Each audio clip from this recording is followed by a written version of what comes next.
Nós estamos estudando aqui,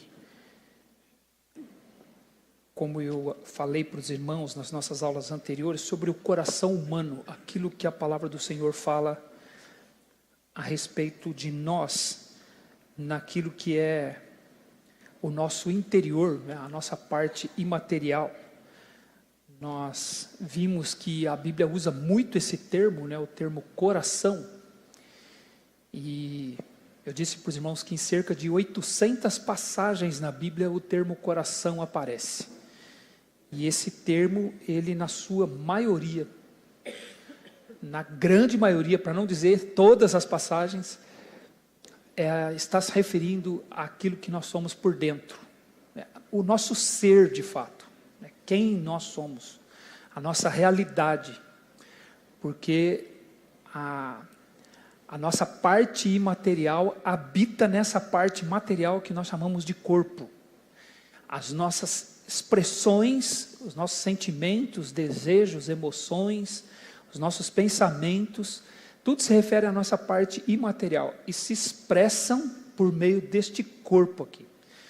O corpo ele dá luz, ele revela aquilo que nós somos por dentro, E a palavra do Senhor trata diretamente disso, aquilo que nós somos a partir do nosso coração.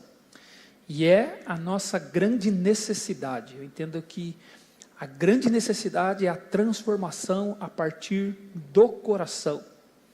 A nossa tendência é sermos superficiais nessa análise.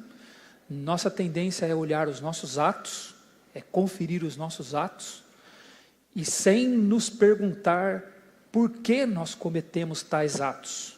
Por que nós queremos controlar os atos, as atitudes, o comportamento? Nós somos superficiais assim.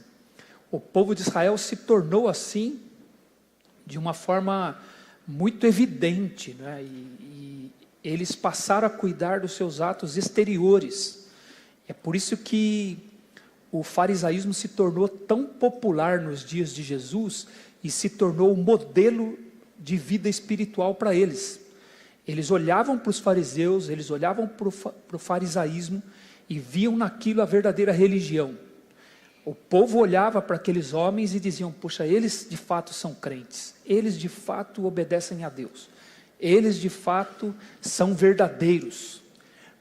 E quando Jesus vem, Jesus encontra esse contexto religioso nos seus dias, O farisaísmo começa antes mesmo de Jesus nascer, e quando Jesus nasce, e ele começa o seu ministério público, é isso que ele encontra os fariseus dominando, a mente religiosa em Israel, junto com outros grupos, os saduceus, os herodianos também, haviam outros grupos, mas o fariseu parecia ser o mais evidente deles, aqueles que mais chamavam a atenção do povo em geral. Então o povo olhava para eles e dizia: poxa, eles é que são salvos, eles é que são os crentes, nós não somos. E então eles ficavam sofrendo com isso, porque eles queriam ser, mas eles não conseguiam. E vem Jesus e encontra esse contexto, e o Senhor Jesus então vai confrontar aquilo, vai expor aquilo e dizer que aquilo não passava de uma hipocrisia. E Jesus então entrava sempre num embate contra os escribas e fariseus, e isso culmina, no final do ministério do Senhor Jesus, com um sermão muito duro dele, para eles, direcionado para eles, para os escribas e fariseus, que está escrito em Mateus capítulo 23, onde Jesus expõe toda a hipocrisia deles, onde Jesus disse: ai de vós, escribas e fariseus, porque limpais o exterior do copo, mas o interior está cheio de rapina e intemperança. Limpa primeiro o interior do copo, para que também o exterior fique limpo. Ai de vós, escribas e fariseus, porque sois como sepulcros caiados, belos por fora, mas no interior está cheio de impureza, cheio de podridão. Ele diz: ai de vós, escribas e fariseus, porque colocais pesados jugos sobre os ombros dos homens, e vós mesmos nem sequer com o dedo o movais. Ai de vós, escribas e fariseus, porque rodeais a terra para fazer um prosélito, e quando conseguem faz dele 2 vezes mais merecedor do inferno do que vós. E no final Jesus diz para eles: como escapareis vós, escribas e fariseus, da condenação do inferno. Então Jesus deixou claro, condenou-os de uma forma clara, que eles estavam indo para o inferno, apesar de todo o cuidado que eles tinham com seu comportamento, com todo o cuidado que eles tinham com as suas atitudes. Eles eram detalhistas. Jesus disse que eles eram capazes de dar o dízimo do tempero, separar o dízimo da hortelã, do cominho, mas negligenciavam os preceitos mais importantes da lei, que é a justiça, a misericórdia a partir do coração. Então, se tinha alguém que sabia cuidar do comportamento, eram os fariseus. Eles eram muito bons, expertos nisso, não é? No entanto, Jesus os condenou ao inferno. Por fora, de fato, eles eram muito bonitos. Por fora, eles realmente pareciam ser santos. Mas Jesus disse que aquilo não passava de hipocrisia, porque era algo apenas exterior. E os fariseus, eles representam muito. Não eram apenas os fariseus, eles eram os representantes do próprio povo de Israel naqueles dias. Eles eram os representantes da religiosidade de Israel naqueles dias. Então aquilo é ilustrativo a respeito de cada ser humano. Cada ser humano. É por isso que na parábola que Jesus conta em Mateus capítulo 21, citei ela na nossa outra aula, Jesus fala a respeito de um homem que tinha uma vinha, ele plantou uma vinha e ele tinha 2 filhos, e ele disse para o seu filho, vem comigo trabalhar na minha vinha. Ele disse, eu vou, porém não foi. E aí ele disse para o segundo, vem comigo trabalhar na minha vinha. Ele disse, eu não vou, e depois arrependido foi. E aí Jesus pergunta, qual dos 2 fez a vontade do Pai? E aí eles respondem, né? Aquele que disse que não ia, e depois se arrependeu e foi. Então Jesus dividiu a humanidade inteirinha em 2 grupos de pessoas apenas. É aqueles que cuidam do seu exterior. Eles dizem que fazem. Se esforçam para cuidar do seu exterior, do seu comportamento. Mas no coração não fazem. Então são os hipócritas. Os hipócritas. Porque a hipocrisia não era um problema só dos fariseus. É um problema da humanidade. E o outro grupo, aqueles que fazem a vontade de Deus, fazem não porque são bons, porque são arrependidos. Porque eles tinham dito, não, eu não vou fazer, eu não faço. Mas depois se arrepende e faz. Então nós temos 2 grupos de pessoas sobre a face da terra. Os hipócritas e os arrependidos. E quem são os arrependidos? Os arrependidos são aqueles que têm conhecido seu próprio coração. Os arrependidos são aqueles que conseguem olhar para si mesmo à luz da palavra de Deus e se quebrantam, se humilham, e então fazem a vontade do Pai. Então se expressa no comportamento, no entanto, de uma forma correta, verdadeira, honesta. Então são os que olham para o próprio coração.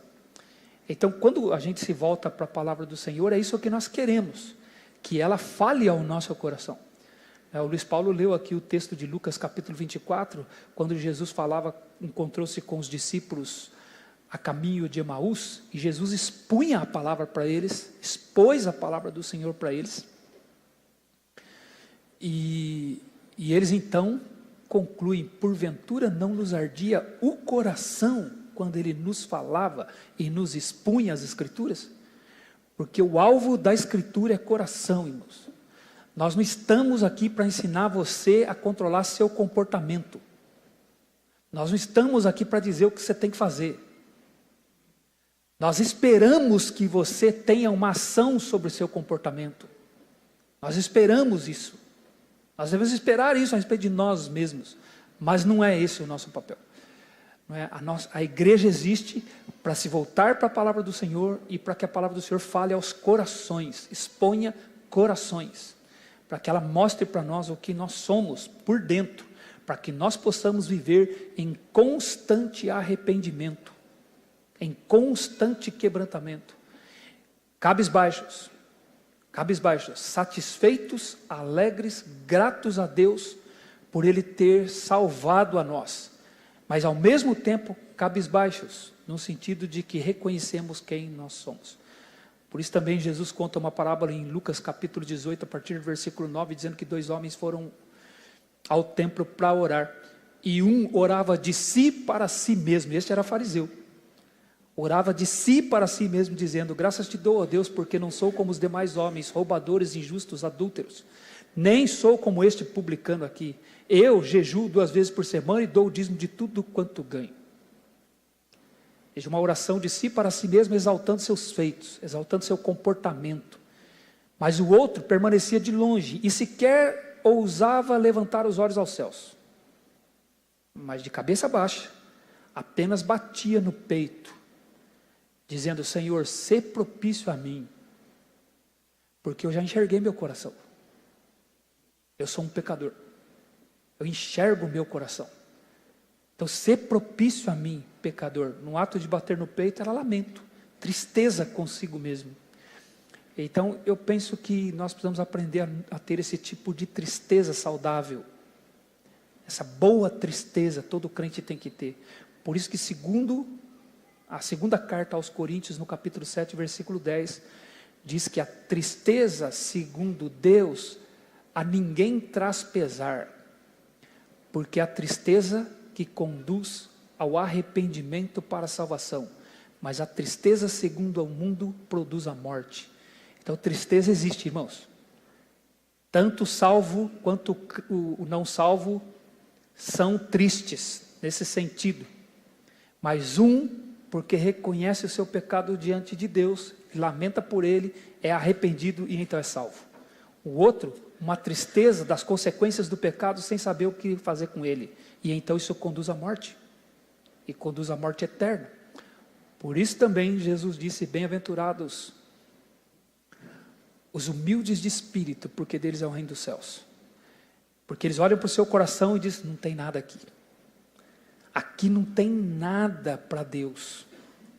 Aqui não tem nada que Deus possa se aproveitar, que Deus possa usar. A palavra humilde ali é vazio, pobre. A palavra que Jesus usou era mais forte para a pobreza naqueles dias. Ele disse: bem-aventurados os humildes de espírito, os pobres de espírito, que não tem nada, está com o coração vazio, vai oferecer o que para Deus? E Jesus disse: esse que reconhece que é assim é um bem-aventurado, porque dele é o reino dos céus. E aí Jesus diz: bem-aventurados os que choram. Por que ele chora? Porque ele fala: eu gostaria de ter algo para oferecer para Deus, mas não tem nada. De mim mesmo não há nada que Deus possa se aproveitar.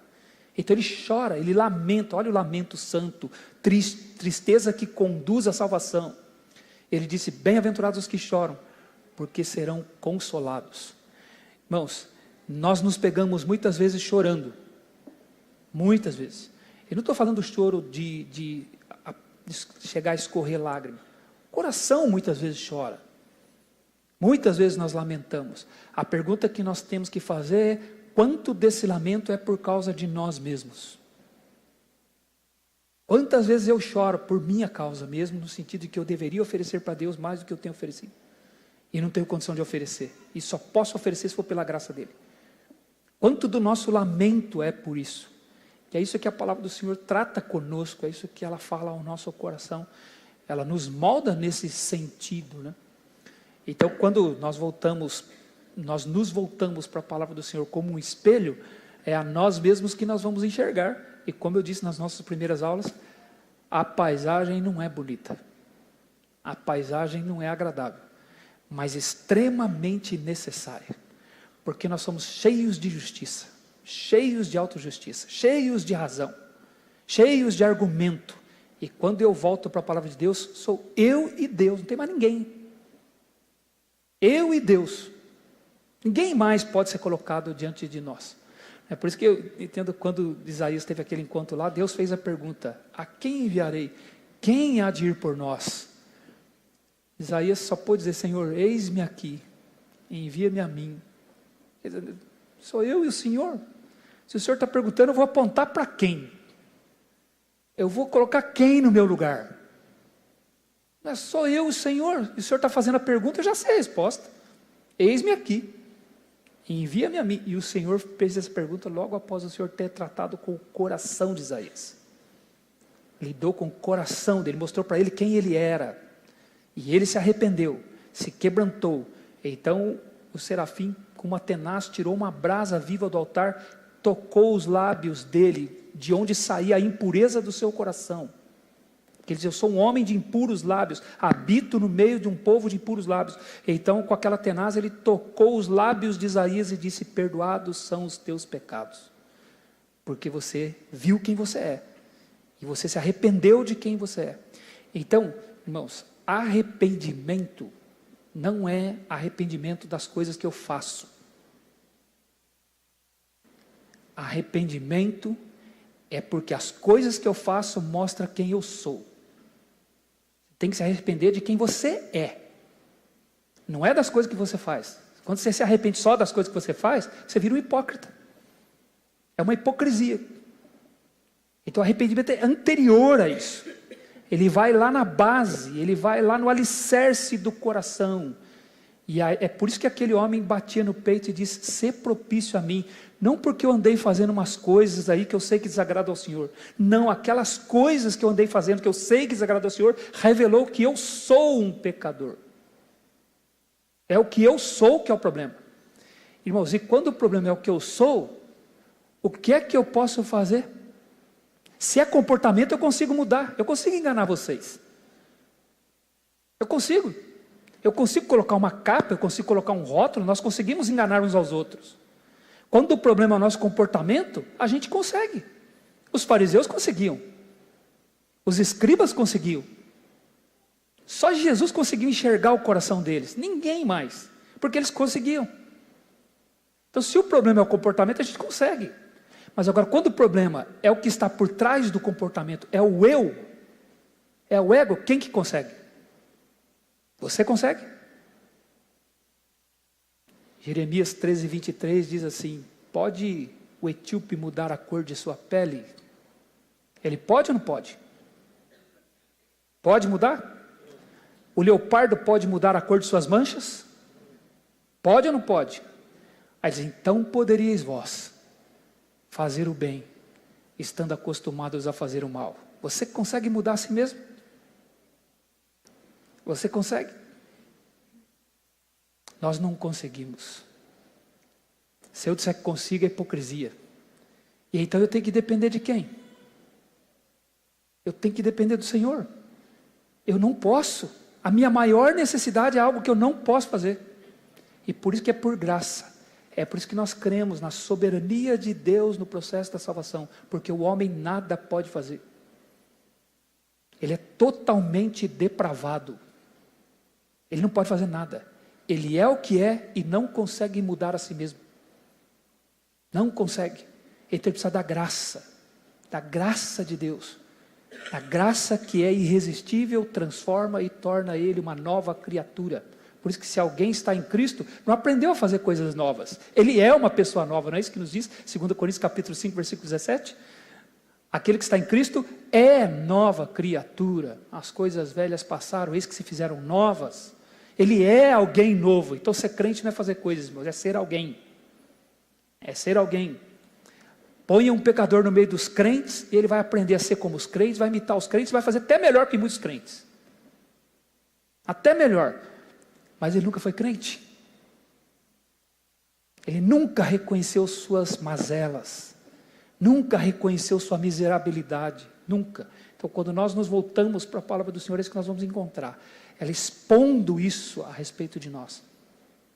É por isso que Tiago, irmãos, ele escreveu no primeiro capítulo da sua carta, dizendo assim: tornai-vos, pois, praticantes da palavra e não somente ouvintes, porque alguém que ouve a palavra e não pratica é como o homem que olhou no espelho do seu rosto e esqueceu como que ele era. Ele não reconhece a si mesmo. Tiago, ele vai dizer assim: sede breves no ouvir, tardio para falar, tardio para se irar. No mesmo contexto. Por que ele disse isso? Por quê? Porque quando o pecador não arrependido ouve a palavra de Deus, ele se ira. Ele fica irado. Ele range os dentes. Ele fala: não é possível, eu não sou assim. Eu não sou desse jeito. Isso aí pode ser qualquer um, menos eu. E ele range os dentes, ele fica irado. Por isso que Tiago diz assim: sede breves no ouvir, tardio no falar. Ou seja, não queira se justificar diante da palavra de Deus. Fique quieto. Silencie. Não queira responder porque você não tem argumento. Então, seja breve no ouvir, tardio para falar. Porque quando a gente ouve a palavra de Deus, a gente quer falar? Porque a gente quer se justificar. Porque a gente não aceita. Não, esse não sou eu, não. Não, peraí, você tem que entender que a gente sempre quer pôr um argumento em cima. Eles não fale nada. Fique quieto. Apenas ouça. Seja breve no ouvir, tardio no falar e tardio no irar-se. Porque a tendência é a gente ficar irado quando a gente ouve a palavra de Deus. Então ele vai dizer a seguir: acolhei com mansidão a palavra em vós implantada, que é poderosa para salvar as vossas almas. Então o que é acolher com mansidão, irmãos? Quer dizer, é sobre mim mesmo que ela está falando. Ela está dizendo quem eu sou. Isso é sobre mim. E Senhor, eu recebo isso, eu acolho isso, porque entendo que isso é a minha maior necessidade, é saber quem eu sou. É conhecer a mim mesmo. E eu te agradeço por o Senhor ter me dado essa atenção. Só eu e o Senhor aqui. E o Senhor está falando de mim, sobre mim. Está falando para mim, sobre mim. Então eu sou grato a Ti, eu acolho com mansidão isso. E esse vai se tornar de fato um praticante e não somente ouvinte. Então quando a gente se volta para a palavra do Senhor é assim. Não é uma visão agradável, mas necessária, que depois vai produzir a verdadeira alegria. A alegria da salvação. Okay? Então o que nós vimos? Nós vimos como Deus criou o homem, o seu coração puro, o seu coração perfeito, lá no Éden. E depois nós vimos o capítulo 3, passamos por isso, até porque já tínhamos passado detalhadamente nas mensagens de domingo à noite, nestes textos da palavra do Senhor, e vimos a queda, e vimos que essa queda, ela foi muito profunda, ela não foi apenas um deslize, um tropeço pequeno, ela foi uma queda radical, que transformou negativamente o homem, e lançou de fato, na mais profunda pecaminosidade. E tanto que quando Deus vai falar com ele, ele faz tudo isso, ele se justifica, ele tenta resolver sozinho, ele se esconde de Deus, e ele então vai gerar filhos assim. Foi o que nós vimos domingo passado. Nascem os filhos de Adão segundo a sua imagem, a sua semelhança. Então pecadores geram pecadores, e essa vai ser a condição humana desde então, caídos, nascidos em pecado, com essa tendência de voltar-se somente para si mesmo, buscando autojustiça, buscando autossatisfação, buscando autoexaltação, e essa é a dinâmica do ser humano. E nós vimos que isso vai ser o coração humano até o dilúvio. Tanto que quando chega nos dias do dilúvio, Deus olha e diz assim: o coração do homem chegou num ponto em que eu não posso tolerar mais. Meu espírito não agirá mais no homem. Eu vou parar de lutar com ele. Eu vou parar de resisti-lo. Eu vou parar de testemunhar contra ele, chamando-o ao arrependimento. Minha misericórdia vai chegar ao fim para essa geração. É isso que Deus está dizendo. Então meu espírito não agirá mais. Agir ali significa entrar em embate, em confrontar, chamar ao arrependimento. É o ato de amor de Deus por aquela geração. Ele diz: chegou num ponto aqui que não dá mais. O coração desta geração está absolutamente endurecido e eu não agirei mais. E essa geração vai ter mais 120 anos de vida. Depois disso, eu vou enviar o dilúvio. E essa geração toda, se não se arrepender, vai ter fim. E então Deus diz, por que ele resolve fazer aquilo? Porque é mau o coração do homem, desde o seu íntimo. Não é? A maldade do homem se havia multiplicado sobre a face da terra e eram continuamente más todas as intenções do coração do homem. Não era uma ou duas, todas as intenções do coração do homem estavam contaminadas pelo pecado. Então ele disse: E a terra se encheu do resultado disso, de violência. E então, eu vou dar cabo do homem, porque me arrependo de tê-lo feito. Mas ele olhou para Noé, Noé achou graça diante dele. Porque Noé era um homem justo e íntegro entre os seus contemporâneos. Noé não era como aquela geração. Noé era diferente, e ele achou graça. Agora, por que não era diferente? Porque ele achou graça, não era Noé. Nós vamos ver Noé aqui, não era Noé que era o bonzão, Noé achou graça, é por graça, é sempre por graça. E então Deus deu a ordem para Noé que ele fizesse a arca, e o ato de fazer a arca era a última mensagem de Deus para aquela geração, era a última pregação, era o último chamado ao arrependimento, era o ato de Noé fazer a arca. Por isso que o Novo Testamento chama de o pregador de justiça. Então Deus mandou que Noé fizesse a arca, e Gênesis capítulo 8, capítulo 6, versículo 22 vai dizer: e fez Noé consoante a tudo quanto Deus lhe ordenou. A obediência de Noé foi a mensagem para aquela geração. E quanto tempo durou aquele sermão? O sermão mais longo de que se tem notícia, 100 anos durou aquela mensagem. 100 anos Noé pregando justiça, a justiça de Deus. Irmãos, agora você imagina como é que foi a vida de Noé, como é que foi a vida da esposa dele, como foi a vida dos filhos dele. Você imagina como foi? Noé começa a fazer a arca, mas era a coisa mais absurda que tinha naqueles dias. Era um absurdo fazer a arca. Peraí, Noé, o que você está fazendo aí? Não, o Senhor mandou eu fazer uma arca. Não, você pensa que ele estava no mar? Você pensa que ele estava num estaleiro? À beira-mar, que ele ia fazer a arca e depois só ia empurrar ela para a água. Ele estava lá na Mesopotâmia, ele estava lá no meio do continente, e ele começa a fazer aquela arca, e o pessoal começa a perguntar: o que você está fazendo aí, Noé? Fazendo uma arca, porque Deus mandou eu fazer. E ele cortando as árvores. Aliás, se fosse hoje, hein, moço, esse negócio de cortar árvore aí, Noé estaria perdido. Isso tudo é para servir o homem. E é uma pena como o homem está enxergando tudo e se tornando servo disso aí. Escravo, literalmente escravo, amando a criatura mais do que o Criador. Mas não é não, Noé amava o Criador mandou cortar, vou cortar. Cortou, se preste e começou a fazer a arca. E eu imagino que os filhos dele, eu imagino os filhos dele para a escola. Olha os filhos aí do fazedor da arca. Diz que vai acontecer um negócio aí, dilúvio. O que é dilúvio mesmo? A gente nunca ouviu falar. Que coisa maluca é essa aí? Como é que dilúvio? Vai vir dilúvio? Água? Onde água aqui? A gente só tem aqui o rio Tigre e Eufrates aqui. Onde vai vir? Vai encher tudo isso aqui de água. Mas que coisa mais maluca que você está me falando? Eu imagino, né? Sem, Cã e Jafé eram motivos de piada na escola. Bullying, pessoal. É a coisa mais velha do que andar para frente. Mas eles eram fortes, tinha casca, aguentava bullying. Não eram melindrosos. E aí eles resistiram firme lá e fizeram a arca. A mensagem foi pregada. Ninguém ouviu. Ninguém. E então Deus retirou a misericórdia. Retirou a misericórdia.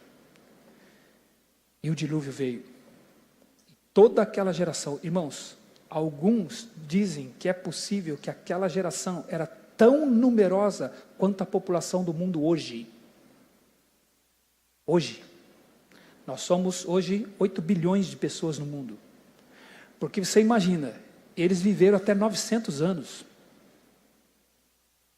Gerando filhos e filhas. Gênesis capítulo 5 vai nos dizer. Filhos e filhas.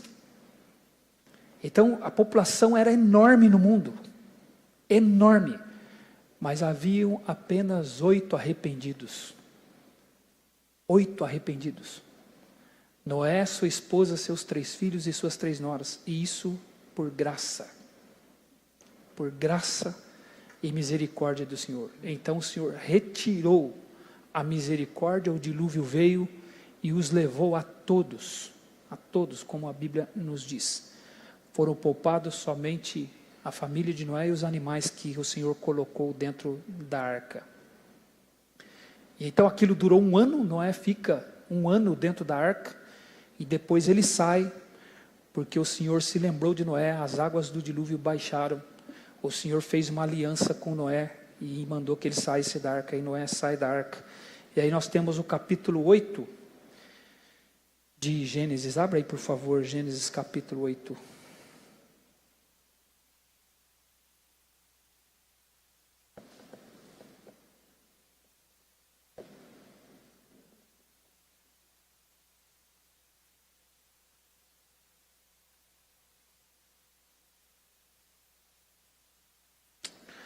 Versículo 20, veja aí, irmãos.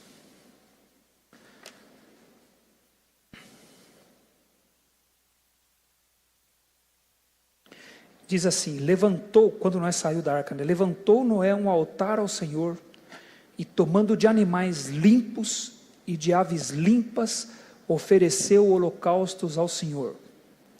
Noé ofereceu a sua oferta ao Senhor, e a reação do Senhor nos é dada no versículo 21, diz assim: e o Senhor aspirou o suave cheiro e disse consigo mesmo: não tornarei a amaldiçoar a terra por causa do homem, porque é mau o desígnio íntimo do homem, desde a sua mocidade, nem tornarei a ferir todo vivente como fiz.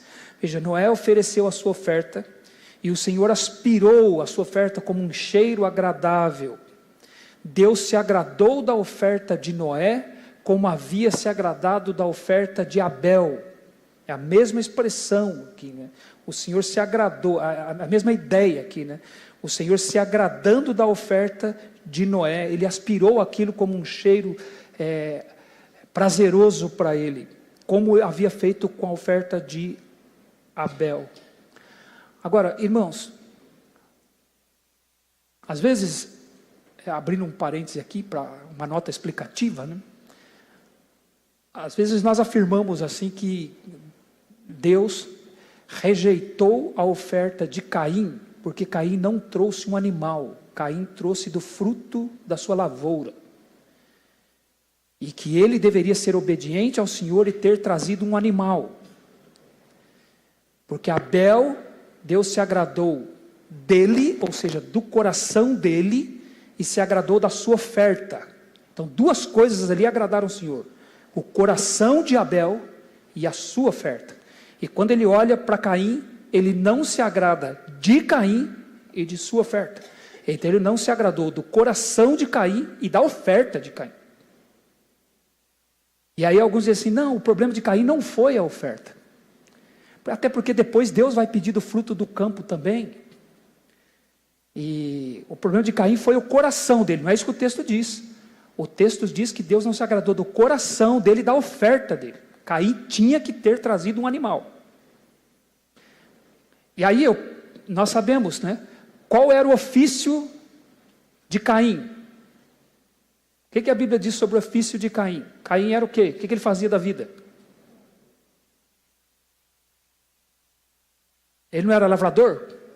Lavrador. E ele trouxe do fruto do seu trabalho. Abel foi pastor de ovelhas, então ele trouxe de ovelha. E aí, então parece, cada um trouxe do seu fruto, do seu trabalho. Parecia ser justo. Não, Caim foi arrogante. Caim quis trazer o que ele achava, era sua obra, na verdade era sua obra de salvação, e Deus o rejeitou. Agora pergunto, Noé, qual era o ofício de Noé?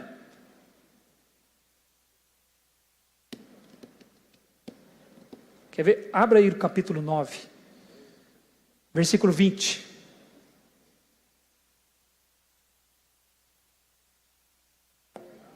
Qual era o ofício de Noé? E o que ele ofereceu para o Senhor?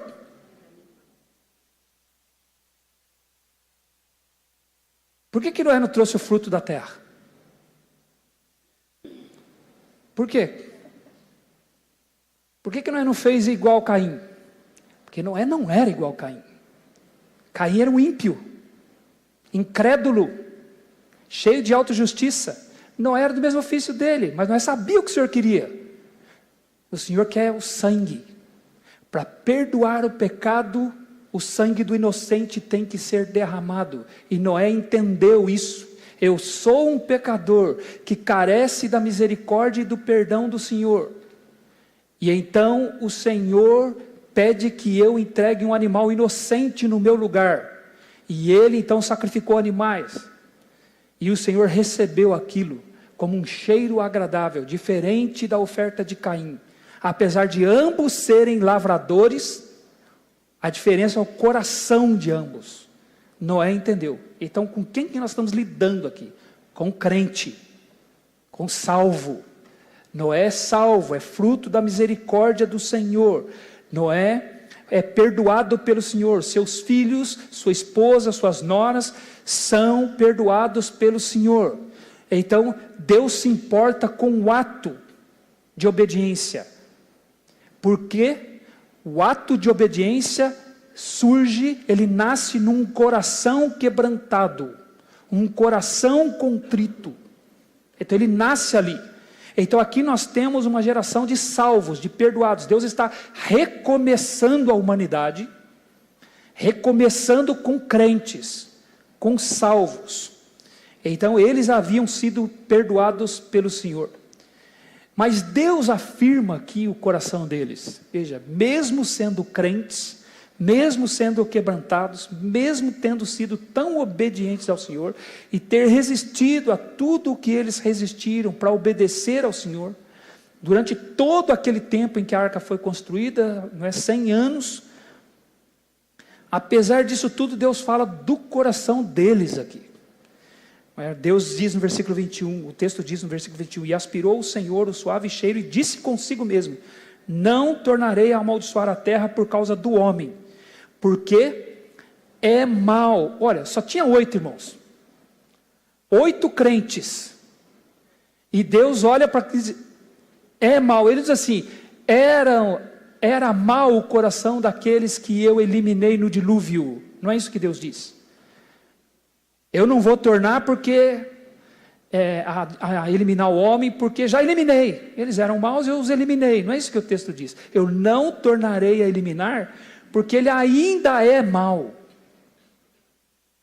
Deus olhou para o coração de Noé, da sua esposa, dos seus filhos, suas noras, e disse, o mal ainda está lá, ainda que sejam arrependidos, ainda que sejam crentes, o mal ainda está lá. Irmãos, nós somos crentes, perdoados pelo Senhor, redimidos, vamos para o céu, não por nossa causa, por causa dele, a garantia está nele, está no caráter dele, mas ainda temos que reconhecer a maldade no nosso coração, ainda há coisas ruins no nosso coração, nós precisamos ainda de santificação, precisamos de pureza, por isso que Davi disse, lava-me Senhor, porque ele reconhecia que seu coração era assim, há maldade, e Deus diz que essa maldade está no desígnio íntimo, está lá no mais íntimo do coração, por isso que Davi também diz que Deus se compraz com a verdade no íntimo, é ali que Deus se compraz, quando Ele olha para dentro do coração e vê que lá dentro do coração há fé, lá dentro do coração há de fato alguém que crê na verdade, é ali, não no comportamento só. Deus se compraz com a verdade no íntimo. Davi entendeu isso, e Deus olhou para o íntimo ali, ele diz, olha, lá no íntimo, se eles não forem arrependidos, eu não posso tolerá-los, porque lá no íntimo ainda tem maldade. E desde quando, irmãos? Deus diz, desde a sua mocidade. O termo hebraico aqui pode se aplicar também aos pequeninos. A mais tenra idade, o coraçãozinho está lá, e o coraçãozinho é mau. É mau. Isso que eu vi um pastor dizendo uma vez assim, põe uma criança num quarto e encha de brinquedo o quarto. E depois fique observando e veja qual brinquedo que a criança rejeita. E aí você entra lá no quarto e dá esse brinquedo para ela brincar. E ela vai empurrar o brinquedo porque ela não quer aquele. E você põe, ela empurra, você põe, ela empurra. Aí você pega uma outra criança, põe lá dentro do quarto e pega aquele brinquedo que aquela criança rejeitou e dá para outra criança. que vai acontecer? A terceira guerra mundial. Porque agora ele quer, porque é do interesse do outro. Agora surge inveja, surge ciúme, surge as mazelas do coração. E então aquele brinquedo que não tinha interesse nenhum, passa a ser o brinquedo mais legal do mundo. Passa a ser tão interessante. Porque está lá no coraçãozinho. A maldade. A feiura do pecado. Por isso o Salmo 58, versículo 3 vai dizer: nascem os ímpios e logo se desencaminham, são concebidos e proferem mentiras. Nós mentimos desde o ventre de nossas mães. Nós nem havíamos nascido e já éramos mentirosos por natureza. Isso é o coração humano. É a Bíblia falando de nós, a nosso respeito. Não é? Então, apesar de serem crentes, aqui Deus recomeçando com crentes, como é o coração humano após o dilúvio? Ainda é um coração necessitado da graça e da misericórdia de Deus. Mesmo sendo crentes, eles precisavam ser santificados. E Deus vai mostrar isso a respeito de Noé aqui para nós. É por isso que o apóstolo Paulo, quando ele descreve a si mesmo em Romanos capítulo 7, no versículo 18, sendo salvo, ele diz: eu sei que em mim, isto é, na minha carne, não habita bem nenhum. Pois o querer fazer o bem está em mim, não porém o efetuá-lo. Porque já não mesmo compreendo o meu próprio modo de agir. Porque não faço o que prefiro e sim o que detesto.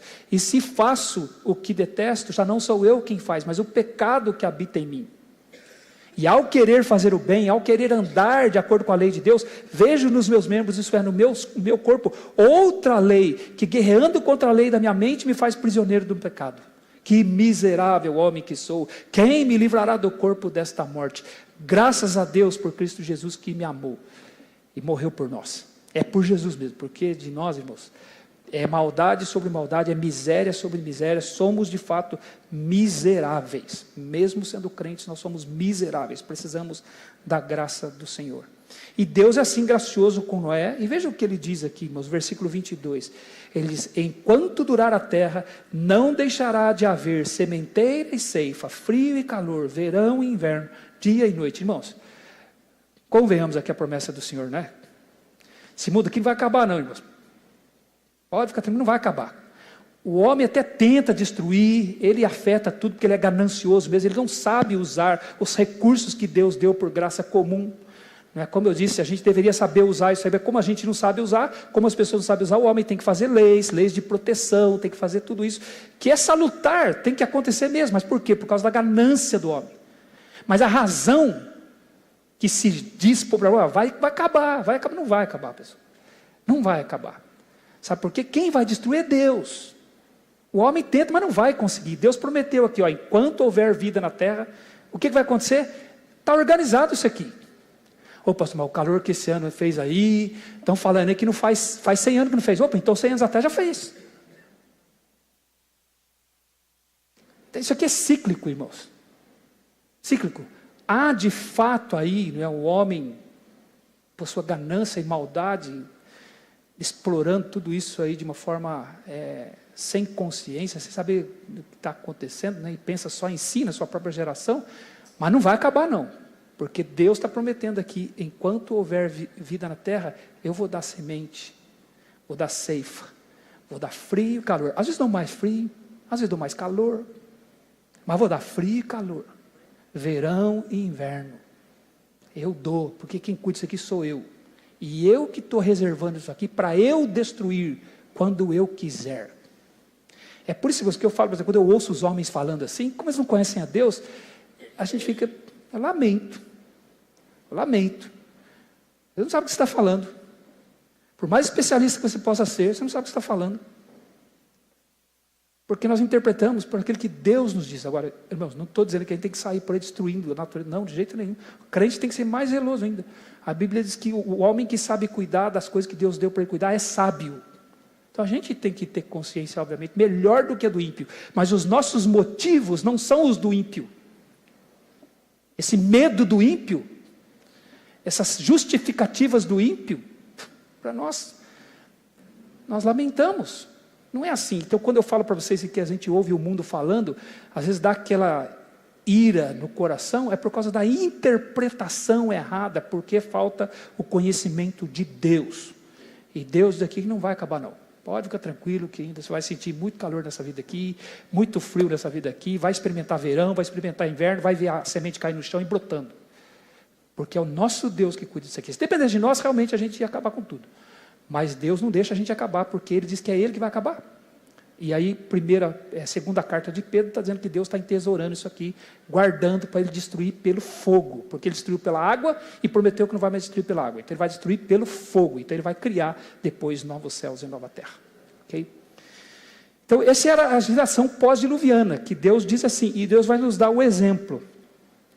Então o que aconteceu com Noé? Ele saiu da arca, né? Eu vejo o capítulo 9, versículo 18. Os filhos de Noé que saíram da arca foram Sem, Cã e Jafé. Cã é o pai de Canaã. São eles os 3 filhos de Noé, e deles se povoou toda a terra. Sendo Noé lavrador, passou a plantar uma vinha. Bebendo o vinho, embriagou-se e se pôs nu dentro de sua tenda. Cã, pai de Canaã, vendo a nudez do pai, fê-lo saber fora a seus irmãos. Então Sem e Jafé tomaram uma capa, puseram-na sobre os próprios ombros de ambos, e andando de costas, rostos desviados, cobriram a nudez do pai sem que a vissem. Despertando Noé do seu vinho, soube o que lhe fizera o filho mais moço, e disse: maldito seja Canaã, seja servo dos servos a seus irmãos. E ajuntou: bendito seja o Senhor Deus de Sem, e Canaã lhe seja servo. Engrandeça Deus a Jafé, e habite ele nas tendas de Sem, e Canaã lhe seja servo. Noé, passado o dilúvio, viveu ainda 350 anos, todos os dias de Noé foram 950 anos e morreu. Então o que nós temos aqui, irmãos? Noé, ele plantou uma vinha, ele fez o vinho, ele bebeu o vinho e ele se embriagou. E quando ele se embriagou, ele expôs o seu coração, porque a embriaguez tirou o freio do coração dele. Então, quando a embriaguez tirou o freio do coração dele, o que apareceu? Apareceu o coração de Noé. Apareceu ele de fato, mesmo sendo um crente. Olha o que aconteceu. Porque a embriaguez, por isso que a Bíblia condena a embriaguez, porque a embriaguez retira o freio do coração. Então a Bíblia vai nos dizer, irmãos, em Efésios capítulo 5, versículo 18, Efésios 5, 18, vai dizer: não vos embriagueis com vinho. Então ele diz assim, no qual há dissolução. Então ele diz para a pessoa não se embriagar. E contrapondo isso, o que ele diz? Não se embriague com vinho, no qual há dissolução, mas, você lembra? Sede cheios do Espírito Santo. Então o contrário da embriaguez, no texto de Efésios capítulo 5, versículo 18, é ser cheio do Espírito. Então o que nós temos aqui, irmãos? É uma questão de domínio. Ele está dizendo que a embriaguez não te domine, mas que quem domine você seja o Espírito. O Espírito Santo, obviamente, ele está falando. Por quê? Porque a Bíblia condena a embriaguez. Porque a embriaguez, ela tira o domínio próprio.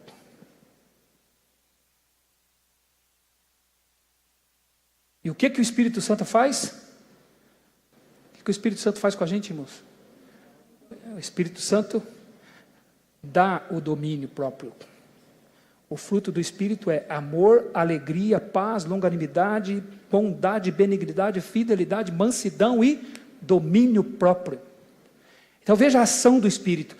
Aqui nós temos algo interessante, porque o Espírito Santo não faz conosco o que as pessoas pensavam naqueles dias a respeito das religiões. Eles achavam que os deuses tomavam conta das pessoas, e as pessoas entravam em transe, então perdiam o domínio próprio, ficavam entregues aos deuses, aos espíritos dos deuses. Era assim que se pensava a respeito daquelas coisas. E aí as pessoas Poderiam pensar que o Espírito Santo, quando ele nos domina, então ele tem o mesmo efeito que aquilo que acontecia nas religiões pagãs, as religiões de mistério, como eram comuns naqueles dias do apóstolo Paulo. Ao contrário, quando uma pessoa é dominada pelo Espírito Santo, ela tem a mais absoluta consciência do que ela está fazendo. Ela consegue pensar, ela consegue planejar, ela consegue observar a intenção do seu próprio coração, para ela exercer domínio sobre o próprio coração. Então o que ele está falando aqui é de domínio. Então ele está dizendo, não seja dominado pela embriaguez, seja dominado pelo Espírito, porque o Espírito te dá domínio sobre os seus atos, sobre a sua mente, sobre o seu coração. Ao contrário da embriaguez, que tira o freio e aí expõe tudo o que há no coração. Então se o coração é a fonte de tudo, é por isso que Provérbios capítulo 4, versículo 23 vai dizer, de tudo que se deve guardar, guarda o quê? O teu coração, porque dele procedem as fontes da vida. Todos os seus atos, todos os seus pensamentos, todas as suas palavras, todas as suas ações, vêm do seu coração. Então ele diz, guarda o teu coração. Como é que eu guardo o meu coração, irmãos? Meu coração é terrível. Como que eu consigo guardar ele? Cheio do Espírito, só andando com Deus, palavra, igreja, caminhando com o Senhor, é que eu vou ter os recursos que eu preciso para guardar meu coração. Se eu me afasto dessas coisas, meu coração começa a dar começa a pôr as manguinhas de fora, os conselhos dele começam a aparecer. Irmãos, é muito interessante, cheio de justificativa. Tudo parece justo. Você começa a fazer as coisas e fala, não, isso aqui está certo. Também porque, olha só, é o que o coração começa a falar.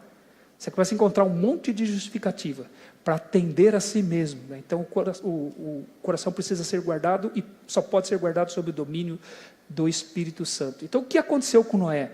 Quando ele se embriagou, ele expôs o seu coração. Aquilo de ruim que estava lá dentro do coração dele ficou evidente. Porque a embriaguez tem esse efeito. Irmãos, a Bíblia não condena botar álcool na boca. Não é isso que a Bíblia condena. A Bíblia, bebeu, colocou álcool na boca, está em pecado. Não é isso que a Bíblia diz. Você vê como a gente tende a ser fariseu? Vê como a gente é? A gente já quer criar logo uma regra. Não é isso. A Bíblia condena a embriaguez. A embriaguez, precisa ser honesto com a Escritura. A Bíblia condena a embriaguez. É por isso que eu não quero, eu estou falando de mim, Clodoaldo, colocar álcool na minha boca. Não é pelo álcool, é porque eu tenho medo do meu coração. Você não tem medo do seu? Seu maior inimigo está dentro de você, você não tem medo? Eu morro de medo.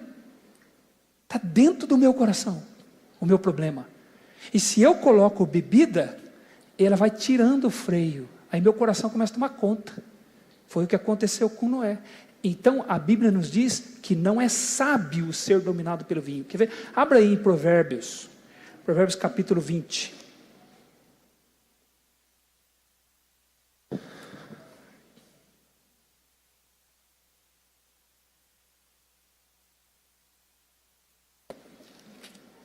Provérbios capítulo 20.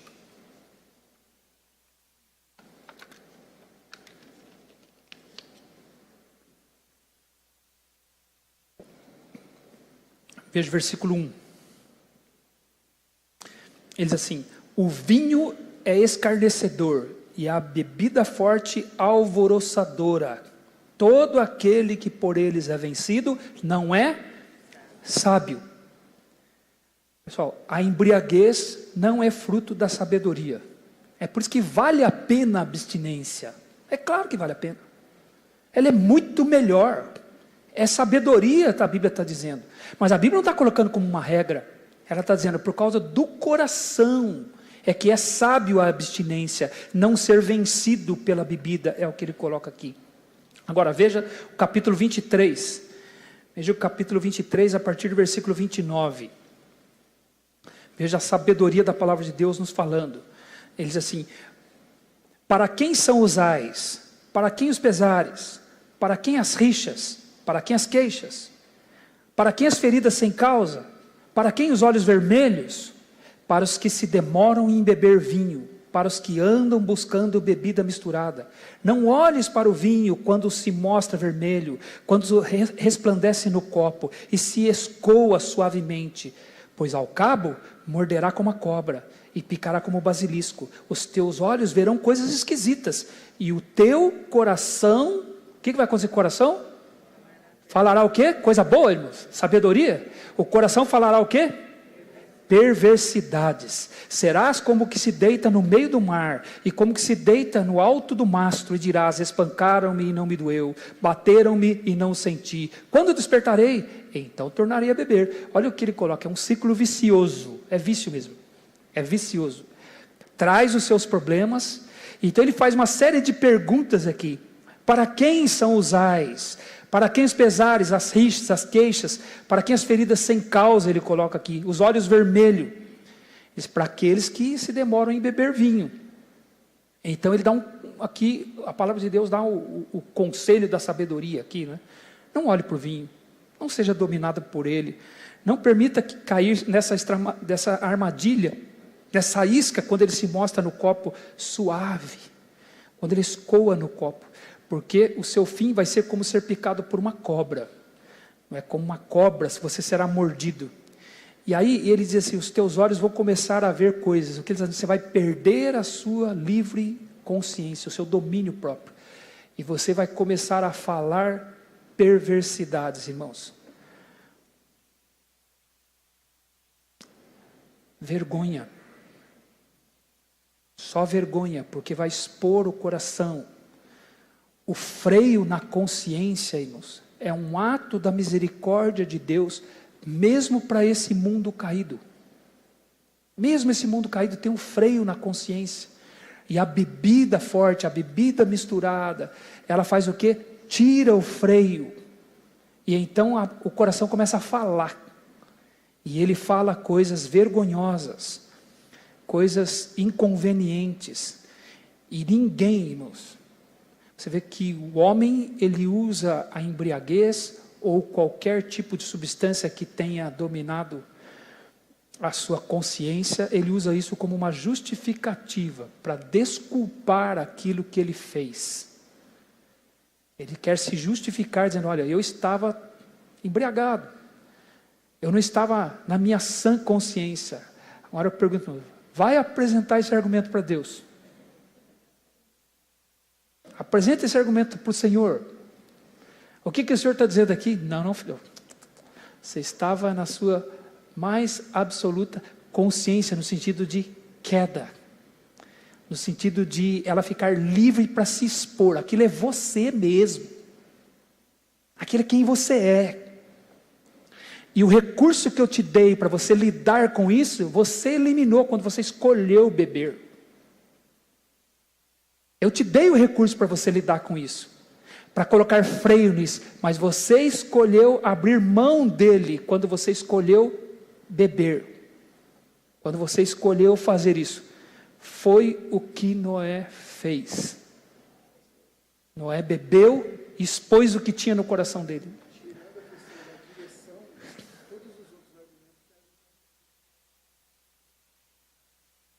É muito interessante isso mesmo, né? O pastor está colocando aqui, né? Tirando a questão de dirigir embriagado, todos os outros argumentos servem diante da justiça humana para amenizar, não é? Para justificar aquilo que foi feito. Todos, né? O que mostra o que é o ser humano, né? O que é o homem, né? E foi isso que aconteceu com Noé. Quando ele tirou o freio, o que ele fez, irmãos? Ele se pôs nu. Alguém disse assim, aquele devia estar com calor. Primeiro que a Bíblia não fala nada que ele estava com calor. A Bíblia simplesmente diz que ele bebeu e se pôs nu. Então, na verdade, as impurezas do coração dele apareceram. Não é? Impureza, inclusive, sexual. E ele expôs os próprios filhos a uma situação, quando ele fez aquilo. Ele expôs os próprios filhos. Então, Cã viu seu pai, e quando viu, revelou também seu coração. Cã viu seu pai, e ele foi relatar o caso aos seus irmãos, nós lemos aqui. em Gênesis capítulo 9. E a Bíblia vai nos dizer, irmãos, Provérbios 17, versículo 9: o que encobre a transgressão adquire amor, mas o que traz o assunto à baila separa os maiores amigos. Provérbios 17, 9. Então o que Cã deveria ter feito? Ele deveria ter ido lá, de costas como irmão dele, com os irmãos dele, e ele não ter visto a nudez do pai e ter coberto o pai. Era o que ele deveria ter feito. Mas ele foi contar para os seus irmãos, o que nos faz pensar que ele contou inclusive em tom de deboche, em tom de desrespeito. Então Cã revelou um coração rebelde, que desonrou seu pai. Ele, na verdade, expôs uma situação humilhante de seu pai. Alguém disse que era possível que ele estivesse se deliciando em ver a dignidade do seu pai sendo reduzida àquela situação humilhante.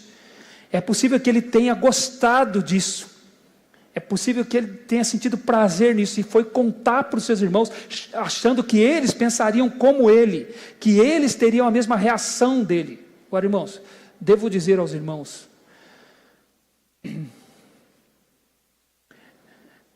esse negócio de pais que se expõem para os seus filhos, porque acham que é moderno, tomem cuidado. A Bíblia não apoia isso. Mesmo na intimidade do lar.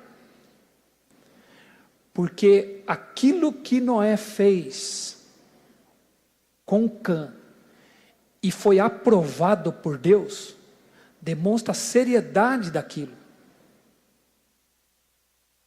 A nudez só é permitida na vida conjugal.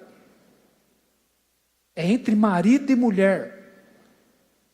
Então, tem essas ideias que já não é de hoje, né? Eu falei moderna, mas já é até antiga. Porque eu lembro que já passei por essa passagem aqui há uns 20 anos atrás e já falava isso. Então é preciso que a gente entenda, você vê, pensar como Deus, é enxergar a vida como Deus enxerga. Se esse texto está aqui, você acha que está aqui à toa? Está aqui porque o Senhor está revelando o nosso coração. Quem somos nós? Então essa ideia de se expor, assim, pais que se expõem para os filhos, porque acham que é tudo moderno, e o filho precisa ver mesmo para ele ir aprendendo. Não. Isso desperta intenções ruins do coração. Isso faz com que o pudor, ele seja destruído, e a pessoa se torne muito livre para coisas que não devem ser livre, onde existem padrões a serem estabelecidos. Quando Adão e Eva se cobriram com folhas de figueira. Deus fez uma cobertura melhor ainda, que era de pele. De pele. E Noé se embriagou e se expôs. Expôs a sua nudez, expôs o seu coração. E então o seu filho viu isso e foi contar aos seus irmãos, desonrando o seu pai. Como eu disse, talvez ele tenha pensado que o sentimento dos irmãos dele seriam como os dele. Os seus irmãos teriam a mesma reação, talvez eles se divertissem com aquilo também. Agora, irmãos, quem que ensinou os irmãos dele, Sem e Jafé, que eles não deveriam ver a nudez do pai? Quem que ensinou? Foi o Senhor que ensinou. E eles foram criados nesse padrão. Então, Cã não era inocente. Cã fez isso porque ele não sabia. Mas como é que os irmãos dele sabiam? Cã fez isso porque ele nunca tinha se deparado com uma situação dele, não sabia que não podia. Como é que os irmãos dele sabiam que não podiam? Eles foram criados no mesmo ambiente, filhos do mesmo pai, filhos da mesma mãe. Qual que foi? Então, Cã desobedeceu um padrão, desobedeceu um princípio, expôs o seu coração. Noé expôs o dele e o filho expôs o dele. E aí Noé, quando se recupera daquilo, ele amaldiçoa o filho. ele faz, né, diz algo duro a respeito do seu filho, né, que ele seria servo dos seus irmãos, não é? E algo pesado, né, e que você vê que Deus não contradiz, Deus apenas deixa-nos saber somente isso, né, o que mostra a gravidade do que o seu filho fez. No versículo 25 do capítulo 9 de Gênesis diz: maldito seja Canaã e seja servos dos servos a seus irmãos. Então, nós estamos falando aqui, irmãos, da geração pós-diluviana, uma geração assim, uma geração corrompida, né? O coração, apesar de serem salvos, o coração estava lá e precisava ser constantemente vigiado. Por isso que Jesus, quando ele reúne seus discípulos no Getsemane para orar, ele pede para que eles orem com ele, e eles não conseguem, ele se afasta deles de um tiro de pedra, e vai orar, e quando volta os encontra dormindo, e ele então os confronta, ele diz: nem uma hora podeis vós vigiar comigo? Ele diz assim: vigiai e orai, porque o espírito na verdade está pronto, mas a carne é fraca. O que Jesus está dizendo? Vocês são salvos, vocês são crentes, o espírito de vocês está pronto, mas esse espírito habita numa carne que é fraca. E é por isso que vocês precisam vigiar e orar. Vocês precisam de vigilância constante sobre seu próprio coração, sobre si mesmo. Então, eles tinham que cuidar do coração, cuidar deles mesmos, reconhecendo que se não cuida do coração, o que aparece é isso. Então, a Bíblia vai mostrar para nós o coração humano, e mostra para nós que mesmo sendo crentes, esse coração, ele é terrível. Ele é terrível. Basta deixar de vigiá-lo e ele vai mostrar o que é. Nós vimos isso em Noé, revelando a sua falta de pudor, revelando inclusive uma impureza do coração, uma impureza, nós poderíamos dizer a impureza sexual inclusive, e o seu filho revelando um coração rebelde e desrespeitoso com o pai, desonrando o pai, na verdade contribuindo para que a humilhação fosse maior daquela que o pai já estava enfrentando.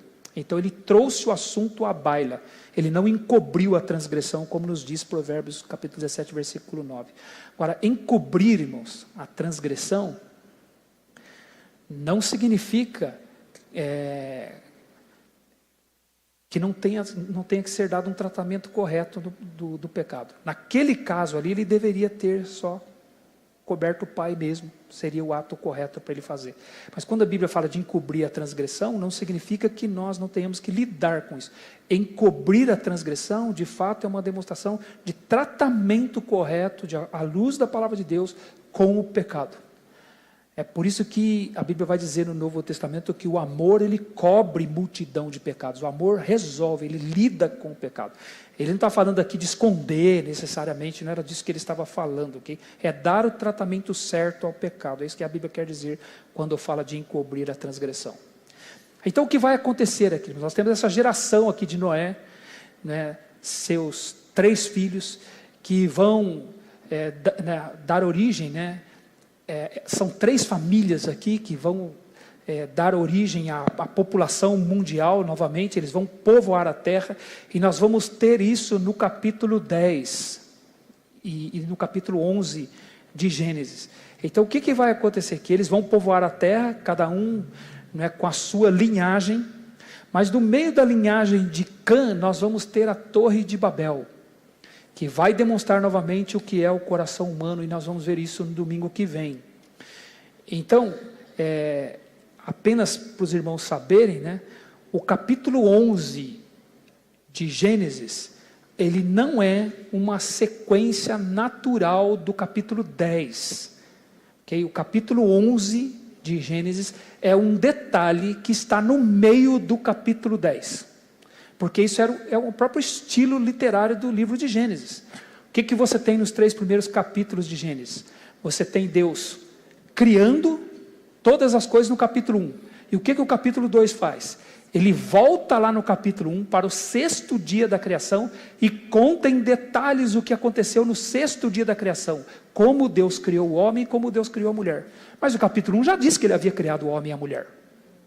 Mas aí quando você chega no capítulo 2, ele volta lá para dar detalhes de como ele criou o homem e a mulher. A mesma coisa, o capítulo 10 mostra que a humanidade foi dividida em nações e línguas, idiomas. Mas a gente vai ver o capítulo 11, Deus mostrando que é ali que se dividem os idiomas, é ali que se dividem em nações. Então a gente fala, peraí, mas como é que pode? Se ele falou lá no capítulo 10 que tinha nações e línguas, como é que aqui ele está dizendo que só no capítulo 11 é que Deus veio sobre a torre de Babel e dividiu os idiomas? Como é que ele fez isso? Então o capítulo 11 é um detalhe dentro do capítulo 10. Que Deus mostrando ali o que ele vai fazer. Então Deus vai mostrar como ele age. Então coisas, irmãos, que os homens combatem, Deus usa, muitas vezes. Deus usa. Então quando eu citei para vocês aqui, que eu acho que o maior problema do mundo, um dos maiores problemas, o maior problema do bullying é tentar acabar com ele do jeito que está sendo feito. Não é que nós somos a favor, irmãos. A gente tem que ter respeito pelas pessoas. Mas o jeito que o homem faz é uma tentativa sem Deus. Sem Deus. E vai tornando as pessoas sem saber lidar com as questões. A mesma coisa vai ser no capítulo 11. Deus vai mostrar que ele usa a divisão para ajudar o homem. Ele vai usar a divisão para ajudar o homem. Porque ele é misericordioso. Então nós queremos enxergar o mundo como Deus. Como Deus. Porque ele é capaz de usar estas coisas para o bem do homem. Nós vamos ver isso no capítulo 11. Então não é que tudo que o homem faz é inútil, não. A motivação do homem é que é o problema. A motivação por trás é arrogância. A motivação por trás é autojustiça. E Deus diz, não. Eu sou capaz de usar isso para o seu próprio bem, homem, para que você fique bem, para que o mal seja contido no seu meio. É isso que nós vamos ver no capítulo 11, domingo que vem. Se nós conseguirmos nos reunir aqui domingo que vem, vai ser aqui. Se não, os irmãos vão receber notícias depois, aí, conforme vai ficar aqui, tá bom? Nós vamos ver na nossa próxima aula, por assim dizer, aqui em Gênesis, o uso que Deus vai fazer dessas questões aqui, tá bom? Irmãos, alguma pergunta?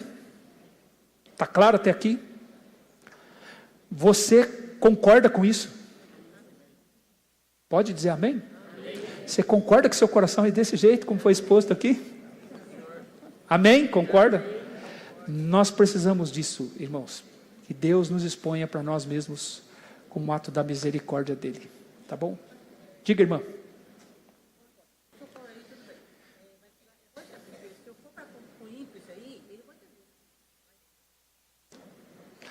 A irmã Maria José está falando aqui, pastor, o senhor está falando para mim, eu estou entendendo, está tudo bem, obrigado, irmã, nós entendemos mesmo, mas ela está falando, mas se eu for falar isso aí para o ímpio, ele não vai entender, mas nada do que a palavra de Deus diz, o ímpio entende. É uma palavra boa da irmã aqui, né, irmãos? Nós temos que falar, mas o ímpio não entende. Então por que eu tenho que falar? Porque Deus mandou falar, né? Quando Deus diz para Isaías, a quem enviarei? Quem há de ir por nós? Davi disse assim, Isaías disse assim, eis-me aqui, Senhor, envia-me a mim. Então diz, eu vou te enviar, e você vai pregar. Mas ninguém vai entender o que você está falando. Mas senhor, por que o senhor está me enviando? Porque eu te envio para condenar.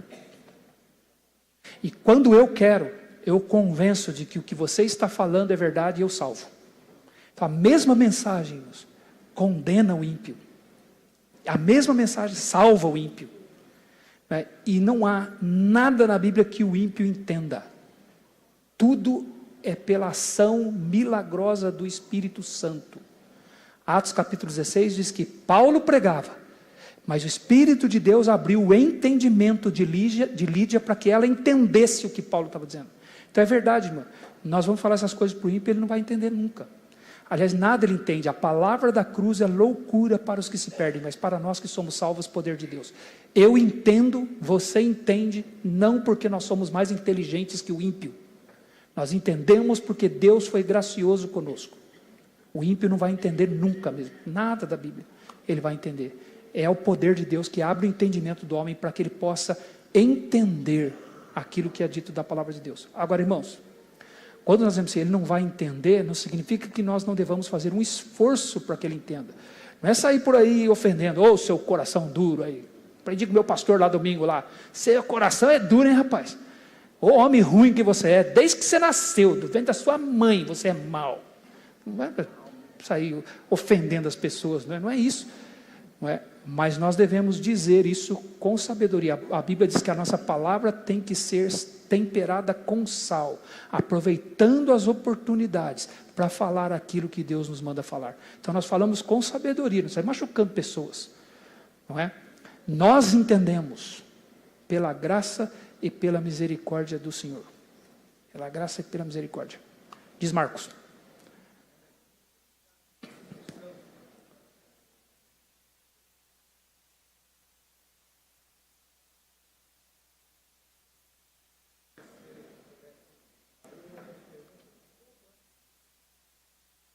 É possível.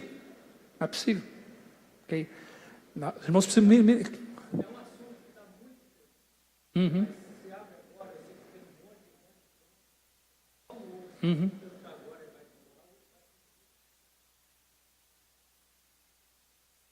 Então podemos fazer isso. Os irmãos só me lembrem na próxima aula, então, para a gente abrir para os irmãos, se tiverem alguma pergunta a respeito dessas aulas que já foram dadas, os irmãos possam fazer, para dirimir dúvidas, né? Se souber responder, responderei. Se não souber responder, direi, não sei, orarei, né? Mas é sempre um prazer a gente poder responder e dirimir dúvidas dos irmãos, ok? Então, irmãos, quando nós ouvimos essas coisas, obviamente não é para a gente sair ofendendo pessoas, é dizer, agradecer ao Senhor por ter entendido e que Deus nos dê palavras sábias. O apóstolo Paulo pediu para a igreja de Tessalônica, para a igreja de Éfeso, ele disse na carta, no final da carta, ele diz assim, orai também por nós, para que no abrir da nossa boca, nos seja dada a palavra de sabedoria, para que possamos falar, né? Falar com sabedoria. Eu tive um colega de seminário, que ele ouviu essas coisas, daí, depois ele chegou numa outra aula para o professor, e falou, professor, você fica falando por aí que a gente tem que confrontar o pecado. Eu fui confrontar o pecado de um rapaz, é o rapaz mais forte do que eu. O rapaz falou, o que você está falando aí, que eu sou um pecador? Ele veio para cima de mim para me bater, pastor, eu saí correndo. Aí o pastor disse para ele assim, olha, isso pode acontecer, mas que não aconteça por nossa falta de sabedoria.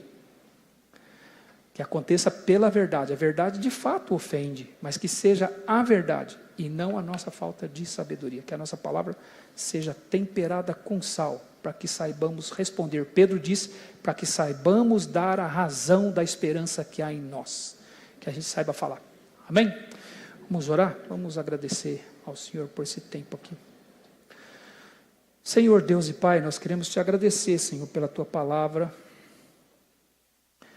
Agradecer, Senhor, porque só a tua palavra fala a nosso respeito dessa forma, Senhor. E nós, Senhor, queremos nos submeter a ela, Senhor. Queremos ser moldados por ela, Senhor. Não queremos, Senhor, confiar na nossa justiça, confiar no nosso próprio coração, Senhor. E queremos, ó Pai, ser submissos ao Senhor, ó Pai. Queremos ser breves no ouvir, Senhor, e tardio no falar, tardio no irar-se. Queremos acolher com mansidão a tua palavra que está sendo implantada em nós. Queremos ser ouvintes, Senhor, praticantes da tua palavra, Senhor. Não queremos nos esquecer de quem nós somos, ó Pai, como se estivéssemos olhando no espelho e depois não nos lembrarmos mais do que vimos ali. Então nós queremos nos lembrar do que somos, Senhor. Vigiar, Senhor, orar, cuidar do nosso próprio coração, reconhecendo que dele procede tudo o que pensamos, tudo o que falamos e tudo o que fazemos. Então cuida de nós, Senhor. Como foi dito aqui, Senhor, nós Recebamos graça do Senhor para comunicar estas verdades, Senhor, com sabedoria, com uma palavra temperada com sal, Senhor, aproveitando as oportunidades, Senhor. Que saibamos dar, Senhor, a razão da esperança que há em nós, com um esforço para nos fazer compreendidos, mas reconhecendo, ó Pai, que só quem faz compreender, Senhor, é o Senhor mesmo. É o Senhor com teu poder, é o Senhor com teu Santo Espírito, Senhor, para que nós, Senhor, neste esforço, não, Senhor, caiamos no engano de alterar a tua palavra para torná-la mais palatável, mais apreciável para este mundo, porque sabemos que ela nunca será apreciada pelo homem natural, nunca será, Senhor, apreciada. Então nos ajuda nisso, Senhor, que possamos receber do Senhor esta sabedoria, Senhor. É o que te pedimos, ó Pai, e agradecemos, Senhor, por isso, no nome santo de Jesus. Amém, Senhor, amém. Deus abençoe os irmãos, até logo mais à noite, bom domingo a todos.